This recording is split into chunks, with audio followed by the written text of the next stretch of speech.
পৃথিবীর প্রতিটি কোণেই লুকিয়ে আছে স্বর্গের ছোঁয়া। সাধারণ প্রতিটি ঝোপেও জ্বলে ওঠে ঈশ্বরের আলো, কিন্তু তা সত্যিই দেখতে পারে শুধু সেই মানুষ যে ভক্তিভরে জুতো খুলে দাঁড়াতে জানে। বেঁচে থাকা মানে শুধু খাওয়া দাওয়া আর শ্বাস নেওয়া নয়। বেঁচে থাকা মানে হলো নিজের সত্তার প্রতিটি তন্তুতে আবেগ আর আনন্দে জীবনের স্পন্দন গভীরভাবে অনুভব করা। গ্লাসটা অর্ধেক ভরা না অর্ধেক খালি, এটা দৃষ্টিভঙ্গির প্রশ্ন।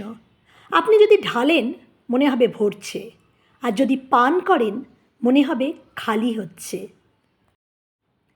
যা আমাদের নিয়ন্ত্রণের বাইরে তাকে নিয়ন্ত্রণ করার চেষ্টা থেকে, অথবা যা আমাদের ক্ষমতার মধ্যে আছে তাকে অবহেলা করা থেকে দুঃখের জন্ম হয়।